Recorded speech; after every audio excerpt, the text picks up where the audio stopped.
In progress.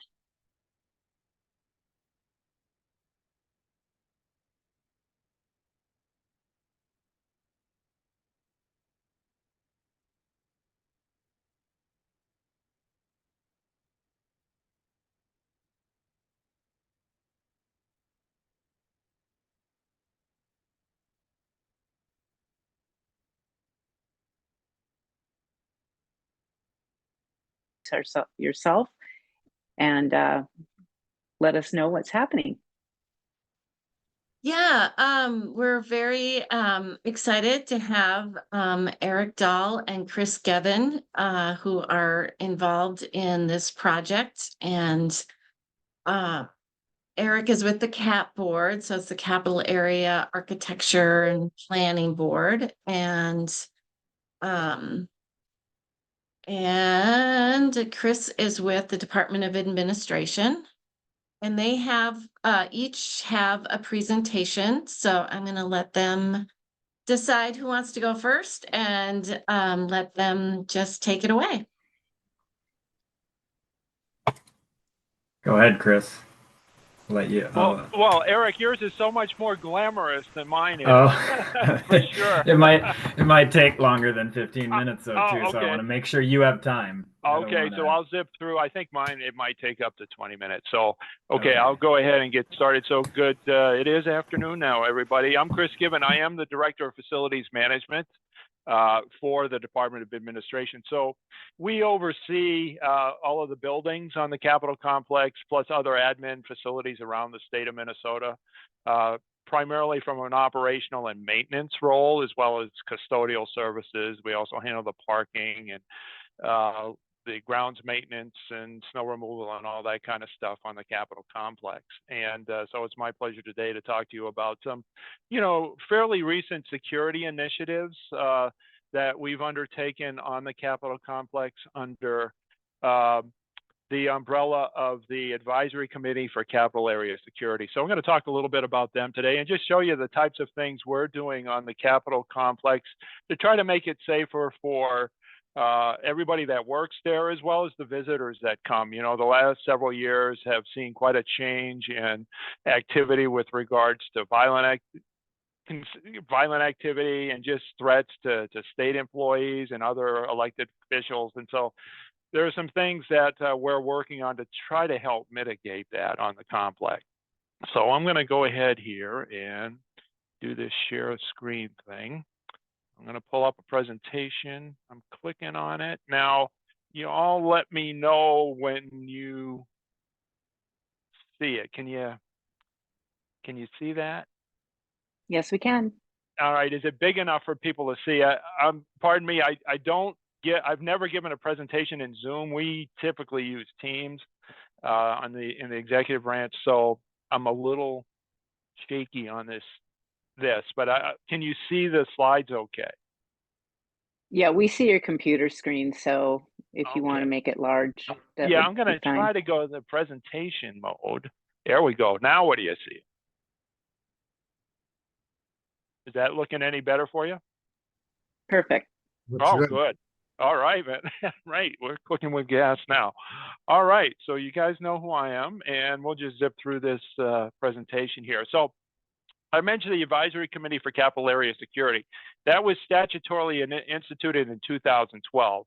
Up until that time, there had been, several studies that were done on the Capitol complex for security, but it was primarily based on operational security through Capitol Security,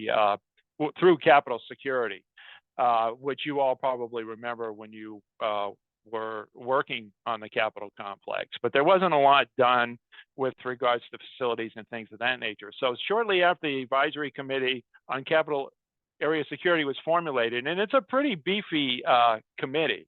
All right, the Lieutenant Governor chairs it, and we've got a good mix of individuals from both houses of the legislature, both parties, as well as folks from surrounding industry, University of Minnesota. We also have advisors on this committee that help support the committee itself from DPS, admin. I'm one of the actually my boss, the commissioner of admin, is the official advisor, but I'm also part of that advisory team for admin and have been involved with this committee since it started in 2012. And then we have Historical Society, CAAP board. Erik is on this committee as well. Again, U of M for the higher education portion. We've got people from the court system that come in to these meetings and work with us and advise us on the best practices for security. And again, the mission, bottom line there, is to ensure safety of the people, the assets, the processes of government, and the buildings on the Capitol complex. So that's kind of what we're all about. It meets statutorily. It's supposed to meet quarterly, and we hit most of that. We miss a couple here and there depending on what's going on, but we've been doing this now since 2012. So shortly after the committee was formed, we were looking, once we determined what the mission was, we were starting to look for projects to work on. So what we did is we commissioned a study on the Capitol complex itself. And as I mentioned a couple of minutes ago, prior studies were more focused on the operational end of things, how Capitol Security, or DPS, Department of Public Safety, was deploying their personnel and reacting to events that occurred. We really hadn't looked at the facilities themselves. How do they behave under a threat, or what are the threats on the facilities on the Capitol complex based on the surrounding area and just the political climate around the world. And so we did that, and we started the report, or the process. We hired a security consultant in a architectural firm to help with this. We wanted to have engineers and architects involved too, because they know buildings, they know landforms, they understand forces and how things can impact facilities. And so as part of that team, they started the actual study, and it took about a year or so before the initial report was finished. It was a pretty, it had a lot of information, but it was only probably 60 or 70 pages long. And the committee adopted that report and then decided, and it was unanimous. That's the whole thing about this. We call it ACAS for short, the Advisory Committee on Capital Area Security. Again, as I mentioned, you've got both political parties, both houses of the legislature, but through this whole thing, I think support has been really quite unanimous all the way through, and it's really been great as a nonpartisan state employee here to be part of that and have everybody, certainly express their opinions, but have been really great in facilitating the work of the committee, and so that's really been instrumental in allowing us to get as far as we've gotten to date. So anyway, after the report was adopted, we started with what we call a pre-design. And a pre-design, for those of you that are not in the engineering and architectural world, it's a substantial document that provides what we call block diagrams, just general ideas, concepts of things that need to be implemented, and assigns a cost estimate. It's more than a rough cost estimate, but it's not a detailed design estimate. And what it allows us to do is put budgets together for what we think we're going to need. And it's usually the basis for further design. And the legislature also requires those to approve bonding requests. They like to see pre-designs, which is a document that really documents what needs to be done, gives a general idea of what it is and how much it's going to cost. And so we did that from 15 to 18. It took quite a while to do this. It's several hundred pages of just line diagrams and cost estimates to help us prepare a decent budget so we can give the legislature an idea of what these things are going to cost. So we did that. We went and we briefed the legislature. We submitted through several bonding requests over the years, because of course money, it's competitive on getting it. So we didn't get money the first couple of times we asked for it. But in 2018, we did receive $10 million to put towards the upgrades. Now, back then, our initial request was like $35 million. There's a lot of work to do on the complex. But in 2018, we got $10 million to get started. Okay. So from 2018 to 2021, shortly after we got the money, we started the hard design. Actually, that's where you really start to finalize the details of how you're going to do this stuff and the detailed estimates, and then you bid it out. And the beauty of the pre-design and even the report before that was that we knew we'd never get all the money we wanted all at once. It's just not, it's just, there's a lot of priorities out there. So we realized we weren't going to be fully funded up front. So we had the consultants put together a matrix based on the risk level for the buildings and the priorities of the projects within those buildings. And so it's been a great tool for us to be able to execute those highest priorities as we move forward and receive incremental funding, because the work still is not done.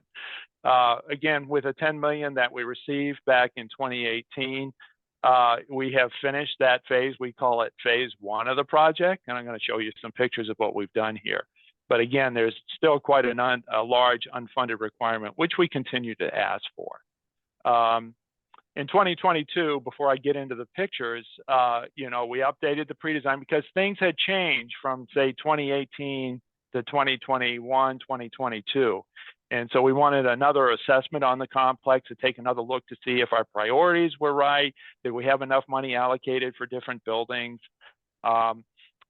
Had the threat levels or the type of threat changed that would warrant different types of security measures to be installed. And there were some, but it was largely a lot of the same stuff we had been doing. It validated a lot of what had been done before. And it kind of gave us the green light to continue through with our initial priority list with some adjustments. So we added a couple of buildings. We added the governor's residence, for instance, which was not in the original report, but because of the changing climate around political climate or threat climate, the better way to put it, we added that facility. We also had added the Minnesota Senate building because when it was built in 2016, there were some things that weren't considered.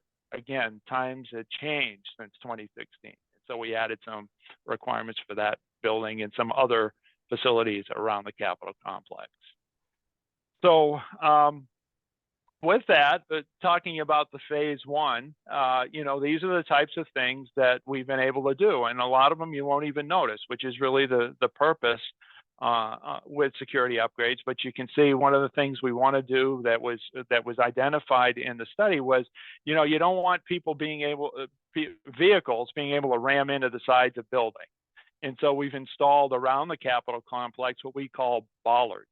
They're just big posts that would stop a heavy vehicle at a fairly high rate of speed from ramming into a building. And this just happens to be our lab building, which has what they call a BSL-3 lab in it. So that's a pretty high level lab that can withhold some pretty dangerous materials that might be being examined. It also backs up other critical labs around the country and the state. So it's a really critical facility for the Department of Health and the Department of Ag. And so this, along with other buildings, was pretty high on the list to put some protection in. So you can kind of see the types of things we're putting in. You can see a gate here that now this gate is going to stop a tractor trailer truck, moving at about 50 miles an hour. Again, you wouldn't want a large vehicle sitting between, on the right there, the lab. On the left is the Anderson building that houses the Department of Agriculture and the Department of Health and the animal boards.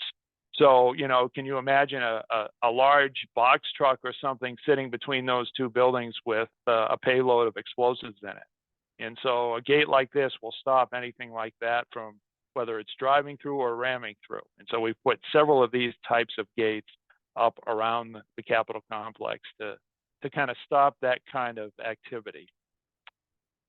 We've also put in barricades around the buildings too. If you can imagine this, I'm standing in the judicial parking lot looking that would be to the southeast towards the Freeman building, and there's a large grassy area. And you see this fence it's a cable rated fence that a vehicle, again, a large heavy vehicle could not drive through, headed for the Freeman building.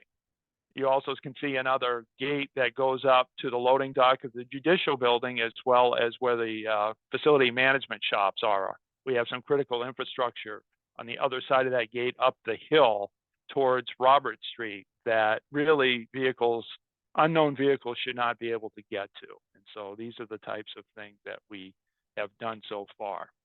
This is just a picture of what's on the other side. Again, I'll flip back really quickly to that previous, and it may be hard for some of you, but it's a nice, kind of a nice looking structure. It's got these black posts and a black rails between the posts. Well, you know, the backside of those rails it's very heavy rated cable. So a vehicle is not going to make it through those cables. It's like a guardrail on the side of a highway. In the middle and the median, say along 62, or you'll see something that looks like this. It just doesn't have the black on the other side of it.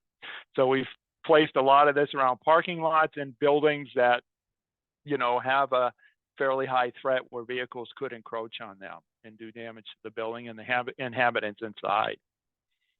We've also put in some new security kiosks at a few of the buildings. The administration building received one. The state office building received one down on the main level. This is a new one over at the Judicial Center, and it's also got a metal detector with it. You know, Chief Justice, she sits on the committee. The previous one, Chief Justice Gildea, and the new Chief Justice. And Chief Gildea's main wish was to have a metal detector go into the Judicial Center, and it's up and it's operational. It's been in for a couple of years now, but this was new as per the initiative from the committee. And again, security is not cheap, but these things cost quite a bit of money. The glass there is bullet resistant, so it will take a high-powered rifle bullet as well. So we're protecting the people behind the gates there.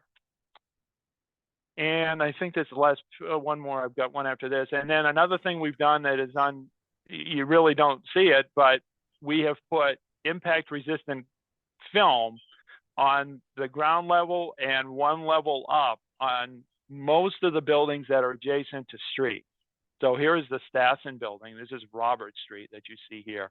And so all of these windows have a 3M film on them that will not stop a bullet, but it will stop the glass from shattering. And that's what kills most people if there's an explosion on the street, is that glass that flies into the building. And so this film will stop that type of shattering and having the windows, you know, implode into the building and potentially hit people that are behind there.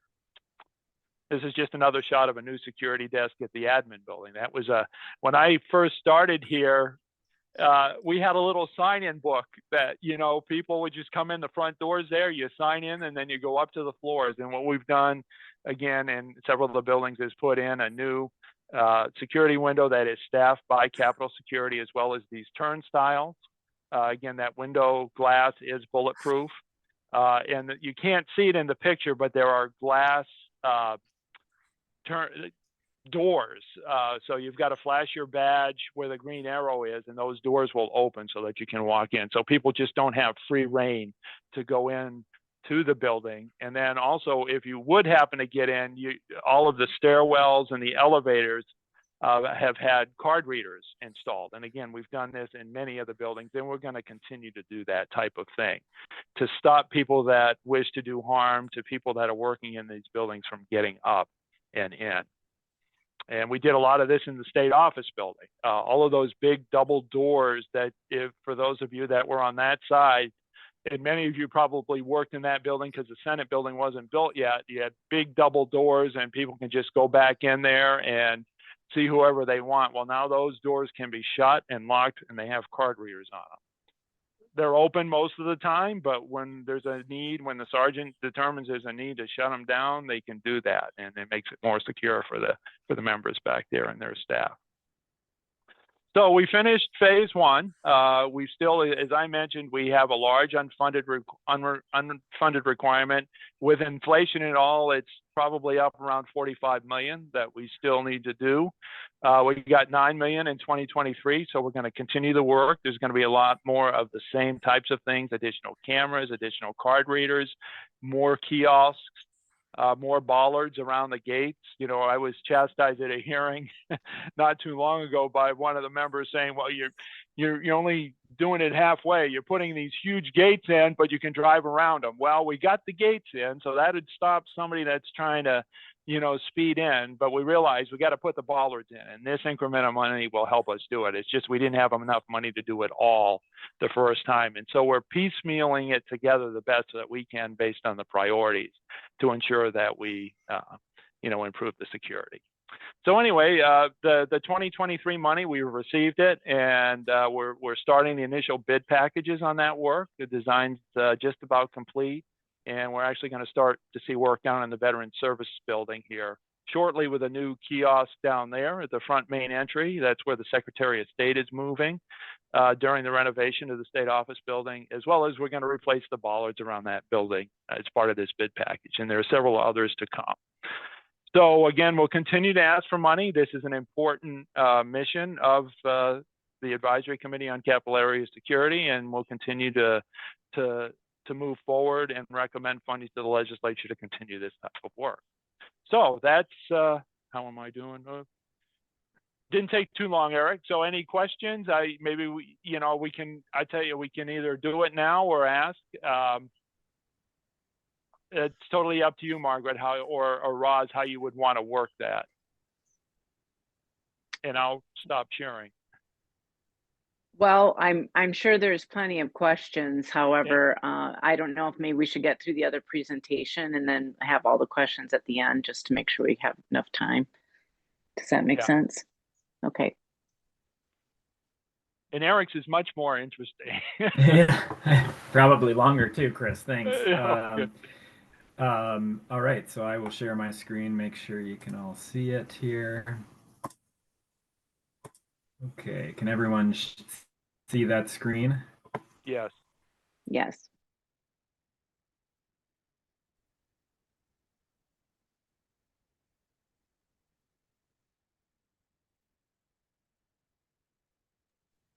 Well, we could, but now we see Chris.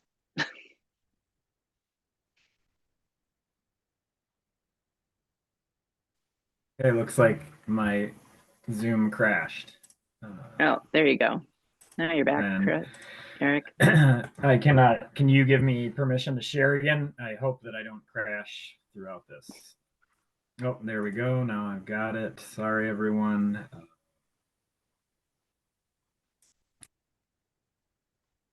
Okay, hopefully everyone can see that.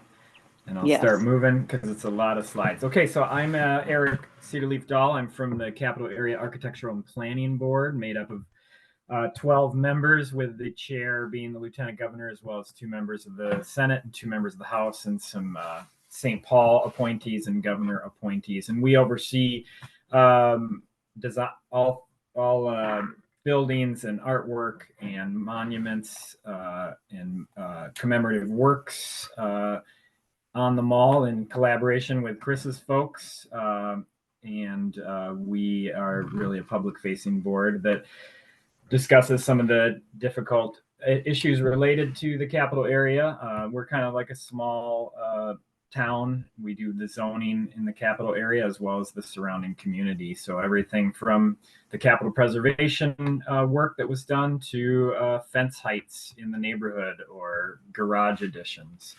So I'm going to talk to you today about some the Capital Mall Design Framework. We were given money by the legislature last session to develop a framework for the Capitol Mall. And here's the team we're working with, which includes Chris's folks, as well as lots of other local consultants, as well as we're really working with this big consultant, Sasaki, which is an international consultant that has worked on many Capitol buildings throughout the United States, as well as specifically the federal capital area. And so what's a Capital Mall Design Framework? I'm going to move really quickly through this to want to show you some kind of what's come out of some of our engagement work with the community, as well as legislators, as well as agency folks. And really a mall design, the framework is specific recommendations for physical changes across the district that touch all public realm areas.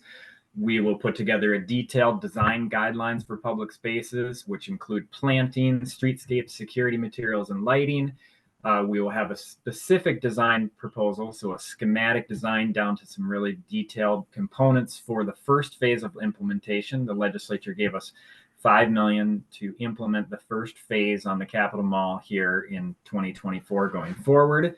And then we're also looking at urban design framework elements to assist in looking at where should buildings be placed, or what should some major infrastructure changes be, or maintenance or public realm changes. And this all relates to CAAP Board's 2040 comprehensive plan.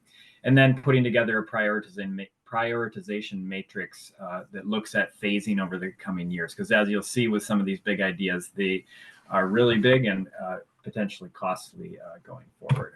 So here's been our project schedule. We kicked off really on December 1st of last year, and we've been doing a lot of learning and creating with the Sasaki team. And right now we're in this refine and design. We're currently in a comment period on these proposed 10 ideas and the framework. And we've done a lot of different engagement events, and I'll talk about those next. So here's a bunch of the stakeholder meetings we've had with stakeholders, as well as the technical advisory team, which Chris is part of, as well as many other agency staff and experts from around the state are part of our technical advisory team. And then we've also tried to speak to folks in the neighborhood, as well as St. Paul residents. You know, really the Capitol Mall is Minnesotans' front yard. And so really trying to get input from all over the state as well as locally. So here's kind of our what we call the engagement onion. So level 1 was a design charrette we held in St. Paul, which is an intensive week-long event where we really literally drew on paper where and how the mall should potentially change, working with folks every day for about 8 hours.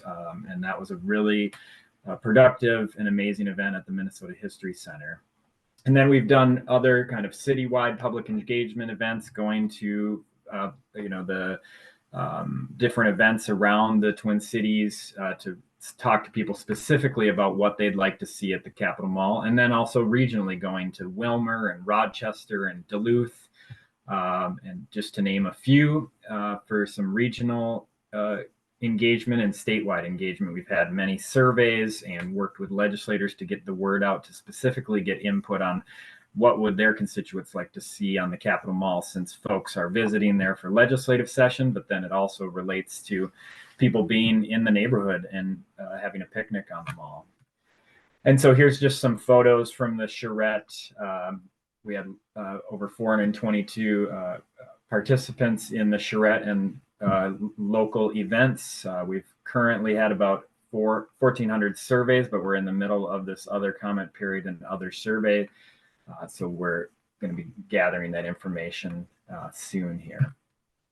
Here's some pop-up events we've had so far. Like I mentioned, we are in Duluth and Bemidji, Wilmer, Rochester. We'll be holding some events here in May at the Minneapolis American Indian Center grand reopening, as well as Frogtown neighborhood and some other Twin City pop-up events to try and get more input from folks, as well as there is a survey, and I can send out this link to you all if you'd like to share it. It doesn't take much time. It'd be really helpful for us.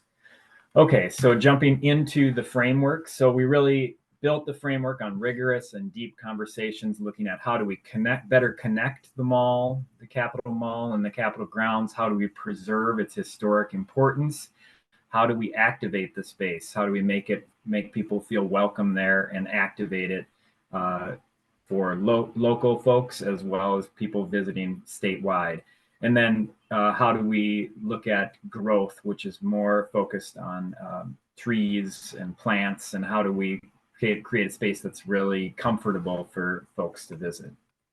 We're also doing a cultural landscape report. I'm going to just do this real quickly, is really looking at a historically significant place that reveal human interaction with physical environment over time. And so it's really looking at the physical history of the Capitol Mall, looking at existing conditions, and recommends treatment to preserve, restore, or rehabilitate the cultural landscapes. And so that's a detailed report that's part of this work that will help inform some of the ideas in the framework, as well as this first phase of the framework. So here's just a couple or a long list of different things that the cultural landscape takes into account. I'll just highlight a few. Honor the consistent intent of the original designers, Cass Gilbert, preserve extent of contributing features, enhance district-wide accessibility, foster resiliency within the cultural landscape, and plan for future commemorative spaces. So it's really looking at, historically what was recommended at the mall, the Capitol, the buildings, and how does it, what is its historical intention. And so that will all factor into what we recommend with the Capitol Mall. And I can share this presentation with you all too, since I'm moving rather quickly. So the themes in the framework were really focused on send a clear message that the Minnesota State Capitol is open to all, with a focus on human comfort and physical accessibility. Also bring people into public realm to support businesses, safety and well-being, and create resilience to economic and environmental challenges through diversification of landscape, uses, arts, and representation. Our tagline is really more welcoming for more Minnesotans, Capitol Mall and the surrounding area. So our scales of inquiry is really the Capitol Mall, or the Capitol area there on the far left here is really what covers our whole Capitol or Cap board area of where we have zoning authority.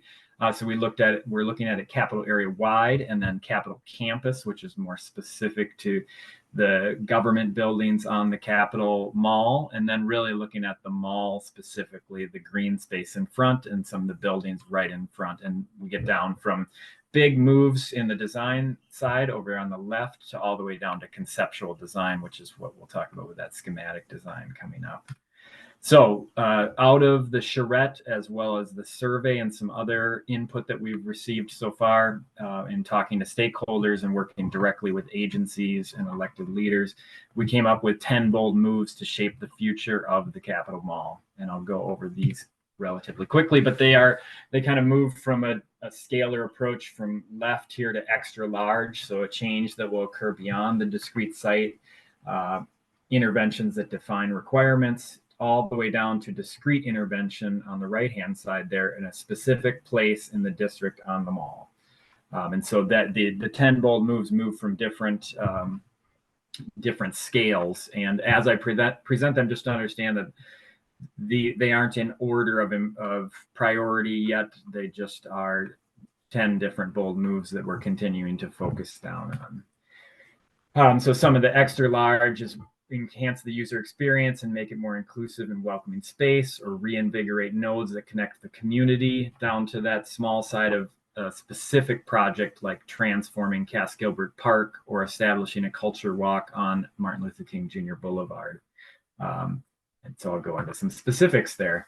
So one of the bold moves is to enhance the user experience and make for a more inclusive and welcoming space. Survey respondents reported that they only go to the mall to pass through or for official business or events. And many community members often said they didn't think they should be at the Capitol without government business. So trying to help bring folks, especially in St. Paul, who are right there in the community around the mall, make them feel more welcome there, as well as those who travel from greater Minnesota. So lots of things about how to, where to find food and beverage or bathrooms, and how to make it more of a people-oriented place. And so some of the strategies related to this is a digital infrastructure, creating a CAAP app that you could have on your phone, or maybe you don't have to download the app, but it's a website that's app enabled essentially, that can tell you all about the history of the mall, the different monuments, where things are, help you navigate, and just really make it more welcoming and more easier to navigate throughout the mall. As well as looking at a visitor amenity building down there on 12th and Cedar in the bottom right there. You can see that little square. So that's one idea. Another is to reinvigorate nodes that connect the community to the Capitol in each direction. And so you can see here on the left was from a survey that we did about where do people feel well or feel safe, or where do they usually go in the mall. And you can see up by the light rail here, light rail, there's a perception the light rail is a haven for crime, or down by the Highway 94 and 35, they feel trapped by the bridge to get into the downtown St. Paul, or parts of it feel desolate due to how it currently is situated. And so trying to think about how to create those nodes and create a welcome entrance into the Capitol Mall. And so in looking at those specifically, we've got the Como and Rice node up on the top left there, which will have a BRT running down Rice Street as well as Como. We have the University and Rice Mobility Hub, which includes the light rail, as well as there will be another BRT station there. As the Sears site develops, looking at how do we connect the Sears development to the Capitol Mall and create a connection there. Or from the Minnesota Historical Center Plaza, bringing folks across from the Minnesota History Center into the mall. Looking at the Robert Street Station Plaza there on the right side, there's BRT that's going to be there as well as the light rail. And so helping make connections to bring people into the mall instead of just coming there for official business. And then trying to better connect, as Cass Gilbert had these connections to the St. Paul Cathedral and downtown St. Paul, how to help create that connection more with with Fitzgerald Park there, and looking at a cedar Wabasha deck over the highway there. So that's one way. Here's a little bit more zoomed in on the University and Rice Street Mobility Hub, taking into account the new state office building and coordinating landscaping there, as well as imagining future design in that area. We have University right here and Rice Street right here. Rice Street has another 25 million attached to it right now that will be working on infrastructure development by 2029. So it's redoing the street there and thinking about how does it interact with the Senate, Capitol, and House. How do all those spaces bring people into the mall? So here's just another version of that, looking at, and this relates to our comprehensive plan in how we have seen that space. So I'll keep moving. These are just some examples from other areas around the country. Another one that came to the top was right-sizing the roads and reinforcing them with trees. We heard a lot of folks wanting to increase tree canopy on the mall and also create more pedestrian-friendly streets. Right now, almost 80% of the public right-of-way is dedicated to cars. And we heard a lot of folks say they just don't feel safe in walking on the mall because of how wide the roads are. So here's just different looks at roads that could be right-sized and looking at different tree canopy ideas and suggestions. And right now, one of the ideas is proposed mall trees of almost 1,000 new trees on the mall, taking into account protecting those historic view sheds of the Capitol and the historic nature of the Capitol Mall, but trying to find more ways to provide more shade and comfort for folks on the Capitol Mall. So here's just a couple more detailed on how wide some of the streets are and how you could still have the same amount of vehicular traffic and space, but reduce the number of lanes and create possibly some pedestrian and bike friendly, or even some spaces for eating lunch or relaxing on the mall. So that's just a couple of those. There's some precedents from around the country of just how this could be done. So another one of the 10 bold moves is to sculpt topography to improve accessibility, seamlessly integrate security, and provide a platform for events. And so, as you all know, the mall is relatively steep slope, and so looking at how you can see that in the bottom left there, a 5 to 10% grade in the upper mall and 0 to 5% in the lower mall. How do we create a more accessible space for Minnesotans, looking at ramps and sidewalks and just a human comfort scale? And what Sasaki has done around the country with this is changing the grading on some of these steep slopes and utilizing walls like this that serve as both a place for gathering as well as helping with security, possible vehicle intrusion, or just stopping the potential vehicle intrusion, really. So that another bold move, and I apologize for going so fast here, but I wanted to make sure you could all hear about it. And again, I can share this, and I'm happy to, if you want to have a conversation after this presentation. Another bold move was to celebrate Minnesota's connection to water in all seasons, and looking at how rain is a resource in the in Minnesota, and especially on the Capitol Mall, and how we could potentially utilize rain for water features on the mall. And we can see how today versus future warming trends in 2080, the mall and the area is going to likely become warmer, or much warmer and wetter. And so we've started to work with CAAP Region Watershed District to look at different ways to utilize stormwater on the mall, looking at different a seasonal pond and skating location, or some regional water treatment facilities that could be underground, and creating, really, again, this relates to kind of activating the space. How can we activate it with using water? And here's just a couple examples of stormwater precedents, creating this really great human and comfort scale, and then some activating spaces of ice skating and the jets that help you cool down on hot days, or running water that it brings peace and calm to while you're out eating lunch or snacking or having a meeting. Another bold move was to look at creating a gradient of planting strategies that support cultural programming, sustainable maintenance, and human comfort goals. And again, this goes to that increased tree canopy, but also looking at how the mall is currently managed, and maybe what could reduce maintenance costs or operation and maintenance costs. Right now, about 80% of the Capitol grounds is covered in lawn, which is great for flexible event areas, but takes a lot of operations and maintenance to maintain that grass. So this shows a gradient of planting strategies that support cultural programming, sustainable maintenance, and human comfort goals. So really at the top in the upper mall, creating the civic plinth that really stays similar to what it is now, with mowed lawn and easy flexible space for programming. But then as it moves down into the lower mall, creating more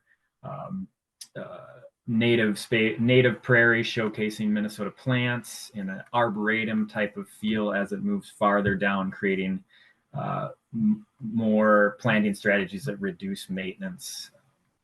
So here's just a couple different examples from around the country. A civic plinth, as you can see, is similar to what we currently have of mowed grasses, and a place for, as many folks come to the Capitol for demonstrations or to work with government.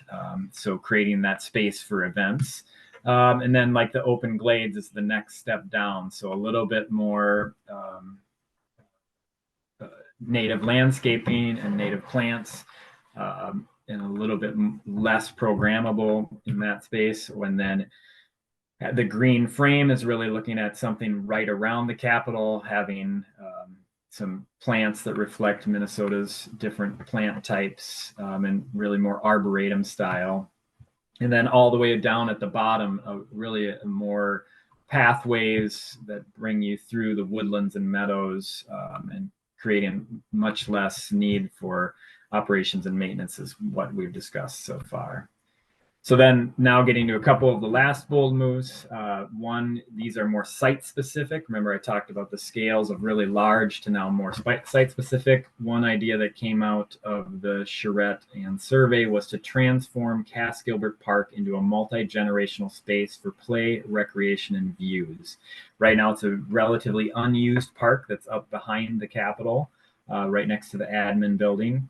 And folks wanted to see a space that was more utilized.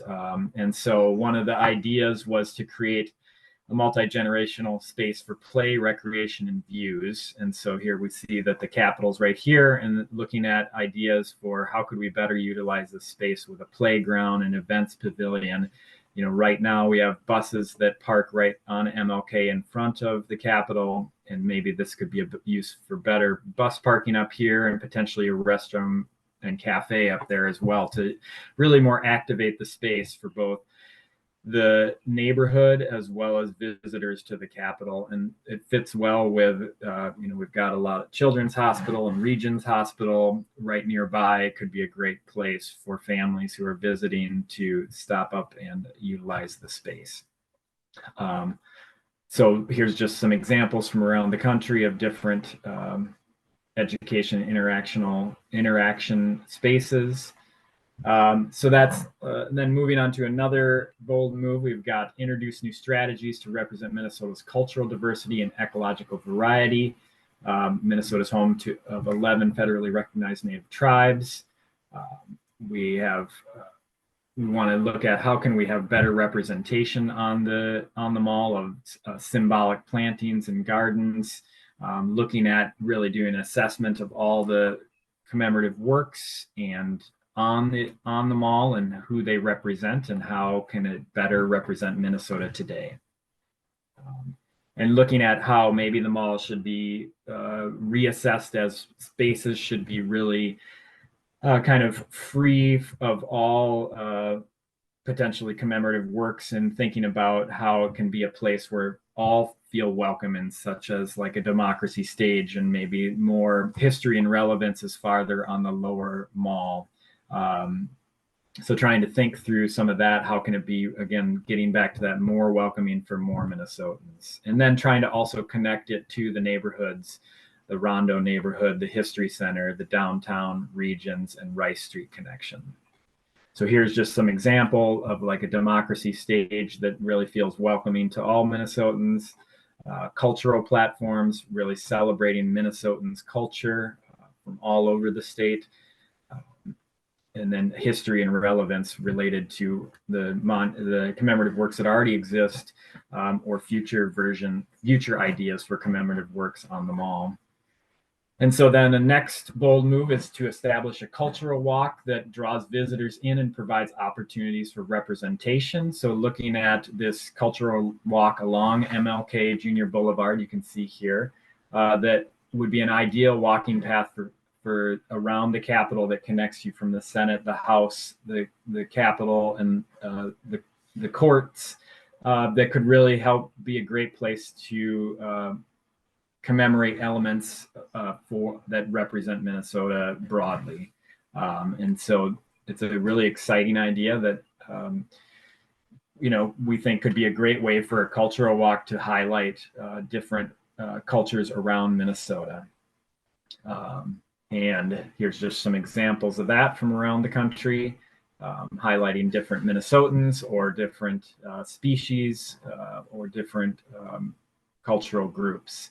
It could be also a great place for education on what was at the Capitol site prior, or different history of Minnesota. And so then that brings us to one of the last portions of this presentation, which is this phase one. And right now, what is rising to the top for phase one is to start implementing the MLK Junior Boulevard community street, which is part of that cultural walk, and add trees to the upper mall. And so that was something that rose to the top in the charrette, as well as the surveys, was convert Martin Luther King Jr. Boulevard into a community commons, a place where folks could gather, a plaza for eating during session or during the work week, and then also welcoming folks on weekends for different events.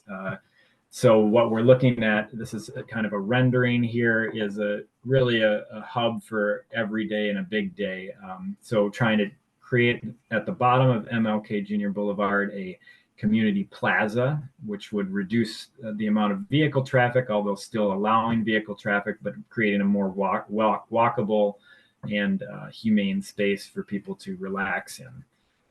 So these are just examples from around the country: a place for fun and love, painted murals on the streets or comfortable streets. Adding benches and trees to the bottom of MLK Junior Boulevard to create a space for folks to have lunch or have meetings.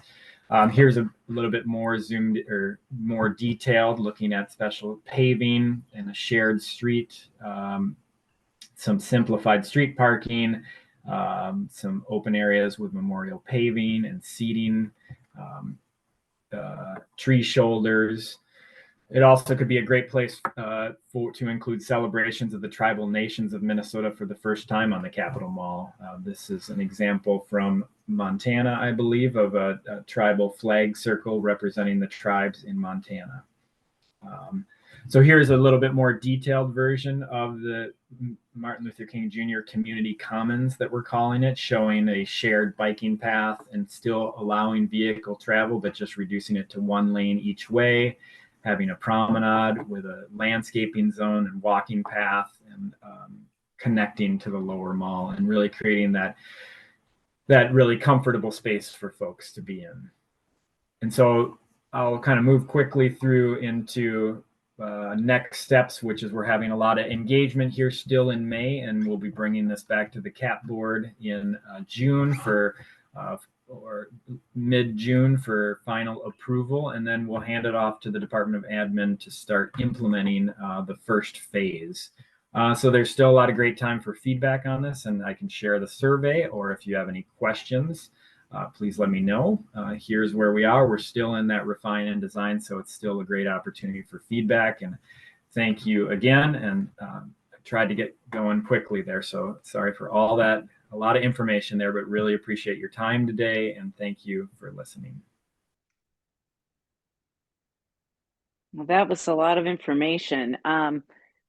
Maybe we can start with our questions now. I did have it on gallery view, but it keeps moving. I'm just looking to see if anybody has any initial questions. I have lots of questions. Got my hand up. Okay, Lyndon, go ahead. Yeah, I pushed the button for my hand up, but the question I had was dealing with the university side of the Capitol. Through the years, there's been on again, off again discussions about how to handle the university side, everything from decking university to lowering the grade to rerouting university.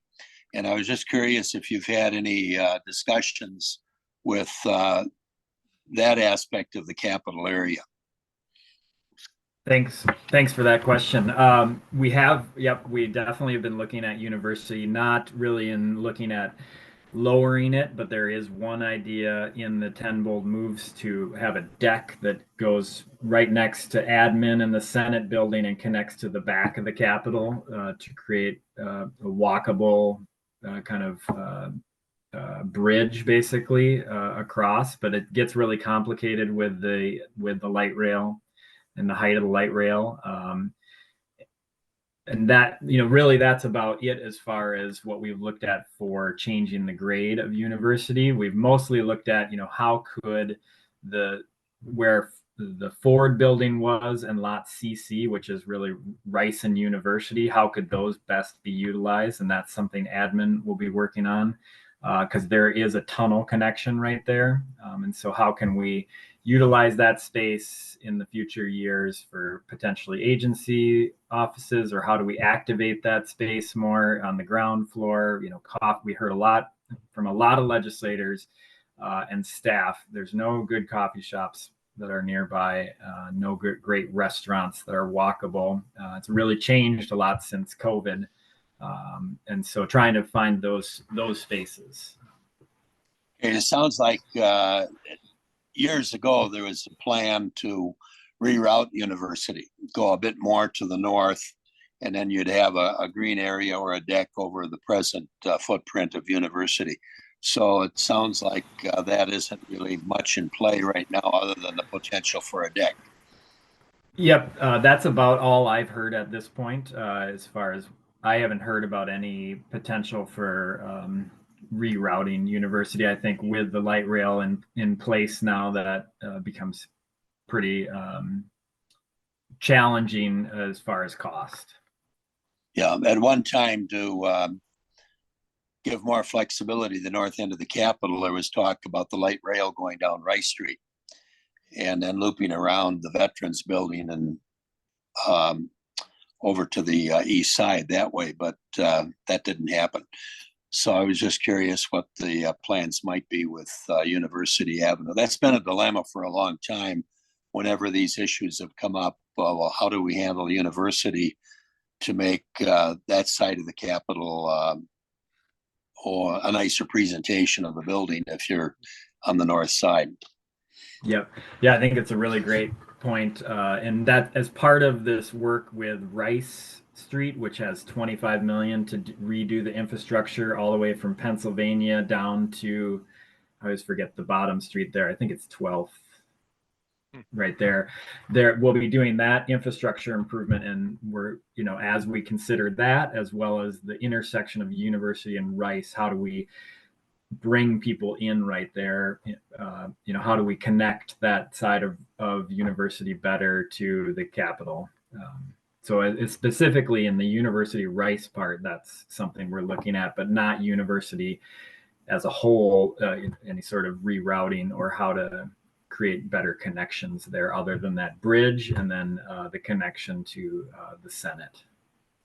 By the way, that discussion about what to do with university also generates a discussion of different viewpoints on what the front door of the Capitol is. Some say, and I think officially it's the mall side, but some say it's the university side, and therefore it should be a more pleasant view of the Capitol. Just throw that out there. Yes, thank you. Yeah, it's a really beautiful approach from the university side, and I think it'd be great to be able to utilize it more. It's just I was in the legislature for 48 years, and very early back in the 1970s, some of what you're talking about now was put on the table by admin and other state agencies, because it also involved like where you would build an education building, and there were all kinds of issues. So a lot of what you're talking about goes back 50 years. Hopefully you'll get some of it done now.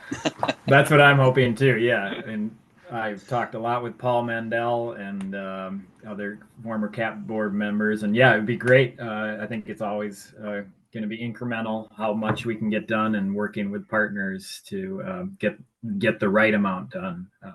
But we're hopeful, and we're excited that at least we have money available for this first phase, so we can do something. And we're hoping to do this iconic thing that creates a space where people want to come and have picnics or have lunches or have meetings down there on MLK.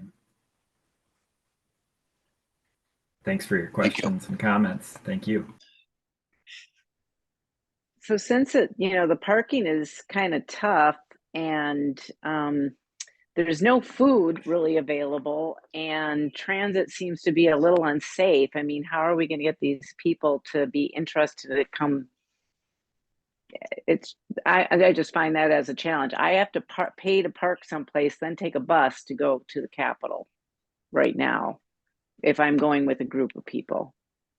Yeah, we heard that pretty loud and clear on our survey, that people feel frustrated with needing to pay for parking. I think, that's part of our work with our partners with admin on how we create a space for folks to be able to find parking and get there. Our ideas are how do we activate the space? So how can we bring people, to do some iconic things, ice skating on the mall and taking a photo of yourself and your family ice skating there, and it would be pretty magical. Or how do we create other spaces where people would want to be in them to have, eat at the food trucks, or, visit and have meetings. We're really trying to think about how do we get folks to come in and know that they are welcome there to have a picnic and be part of the space. But I think, I know admin's doing a parking study, and that, everybody's trying to find ways to make it accessible for folks to visit the Capitol. So the food trucks are still going to be part of the plan moving forward. So you're going to accommodate for places for them to park. Yep. Right now, as part of the MLK design, there would be places for them to park right there on MLK. Right now, they park on John Ireland, and maybe they'd keep parking there as well as having specific spaces on this in this MLK Community Commons space for them. Yeah, well, it'd be just nicer to have them closer because I mean, you really feel like you're in a food desert. Yeah. Yeah, we've definitely heard that quite a bit. And some of the other work that is a separate project that we're working on is CAAP board also received $5 million to work on community vitality in the capital area. So we're working in the neighborhood on how can we help support businesses and reinvigorate the neighborhood right around the Capitol Mall. So hopefully that's kind of focusing on how do we help bring back more food around the Capitol and spaces for community to part, to be together in. Can you highlight a little bit more on what's going on with the new state office building addition? Maybe I can hand that to Chris. CAAP board is not part of the state office building revamp, and we are not part of that legislation. So that's being run by the House, and admin is implementing that work. So what I can say is work has begun. For those that may not have been down here recently, we're actually doing excavation. They're putting in sheet piles now to start the foundation for the north wing. The building will be totally vacated on May 24th. It'll close to the public after session to start renovation inside the existing part of the building. So many of the members will relocate over to the Centennial Office building for the interim until the building is ready at the end of 2026. And so, yeah, there's just a lot of work on the north side of that building right now. But inside the existing state office building, you wouldn't know that much is going on other than from what you hear outside in the sheet piles going in.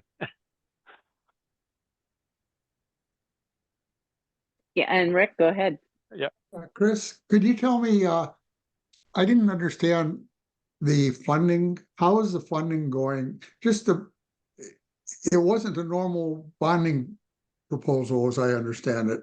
How did you get the funding and how does that work? For the state office building? Yeah. Yeah, and I'm not that privy. I know the ways it was at the Rules Committee of the House is the one that authorized the funding.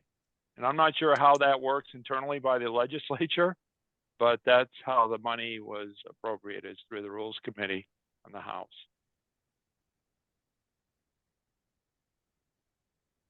Bob? Or Robert? Oh, mute. Oh, you're on mute still. I'm wondering what thought has been given to the use of the mall between the summer and the winter months, and why and how that would work. And I also want to talk about the traffic issue or parking issue. If you expect people to come to the mall, and you expect them mostly will arrive by bus or transit or whatever else, because it's not easy now. And why do you think people would carry a lunch basket over to the mall if 2 miles away or a mile away or whatever? And I don't know what your plans are. I know you mentioned that the admin is thinking about it, but I don't know how that would work. But I think also, the ideas you have for your mall sound wonderful. I don't know how well they will work in the winter as well as in the summer, and what kind of crowds you expect to get on the mall in a cold winter day, and what days of the week you're talking about, and so I just kind of wonder what consideration was given to those issues, because I'm not sure. You have to convince me that they're realistic. Thanks for that question and comment. Yeah, we definitely have thought about how do we utilize it in all seasons, in talking to the city of St. Paul about their, again, going kind of the ice skating rink, where are the ice skating rinks in St. Paul? I think the Landmark Center isn't funded anymore to have an ice skating rink there. So this could be a space that people see as a regional amenity to come to the mall and utilize it there. And then we work with the Department of Admin on, they have folks wanting to use the mall in the winter for different events. And I know their staff all works really hard to be great hosts for events in the mall. And so trying to help in the CAAP board's work, help promote that and let people know that it's available, and really just creating amenities for all seasons. I don't have a lot of the details right now on that. We're still kind of working on them, but trying to think about how can it be used in different seasons. And I think looking at those kind of human comfort areas that, having the shade in the summer or some wind block in the winter, those are important ways to bring people in. But I think it's continuing to promote that the mall is available for events, and it's a place that the neighborhoods and the downtown and really regionally all are welcome there to have events. And I think I know just that I know especially admin, we're all working on making sure there's parking available. I think and thinking about how other ways that folks could reach the mall. The Metropolitan Council has these 2 BRT, bus rapid transit lines, that will be coming in on Rice Street and Jackson, so that will provide more opportunity.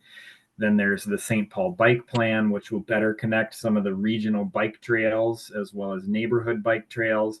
And then, I think folks do come from just with their cars. And so making sure that as we develop other spaces, like potentially the Ford and Lot C site, that there's parking available there that connects to the mall and connects to the tunnel system. I don't know if Chris, you have anything to add. No, I think you summarized it well. I mean, we do have large events from time to time on the mall, but it is kind of a desolate place in the wintertime because of the wind coming through and just not a lot of people. It's on the fringe of downtown, so it's not a big draw at this point for all of the reasons that have been discussed here. There's no food up here,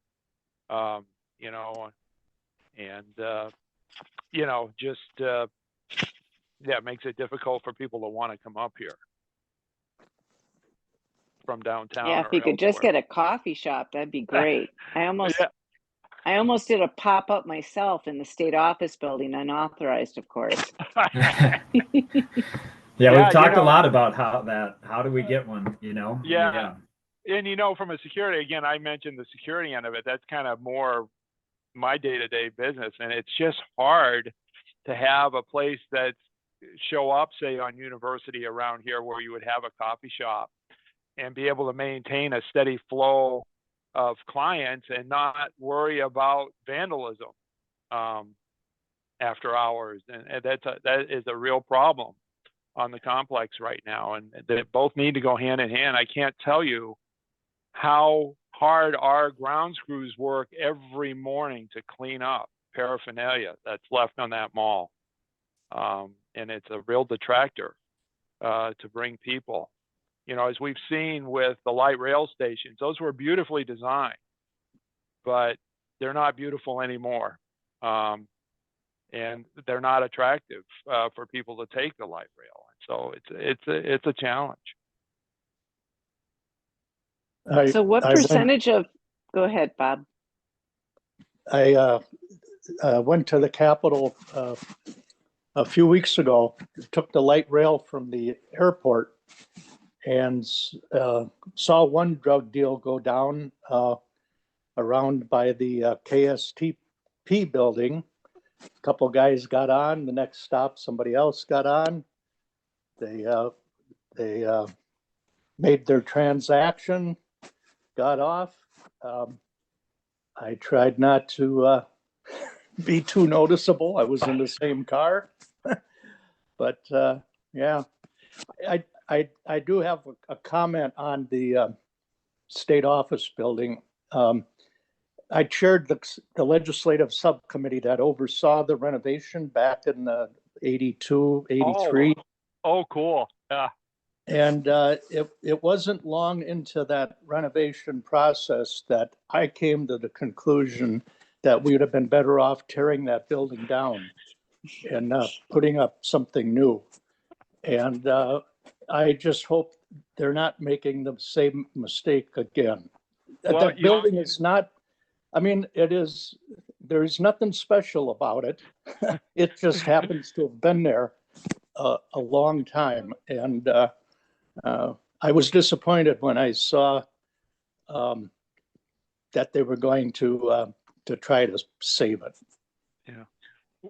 Well, Bob, they're going to undo some of the stuff they did in '84. They're actually going to open up, the light wells that were in there originally, so that interior offices can get some light. And of course, it'll be basically gutted out. And I'm not sure what they did in '84. I heard they had, I don't know, was it put another couple of floors on it and closed it in? The reference libraries up there, and so some of that will go away, and of course it'll be state of the art inside. Probably the only thing that'll look the same will be the granite facade on it. It's going to get a new loading dock, and so hopefully it'll be just more than a new coat of paint inside the existing part of the building. Yeah, there was an internal courtyard that essentially got made into hearing rooms. Yep, they're coming. That's coming out. Probably not to the full extent it was, but there will be light that'll get all the way down to the ground level in there, and so there'll be interior windows. Yeah, the upper floor was a lab for the Department of Agriculture. Oh, interesting. Yeah. I believe where the reviser of statutes Is are. now.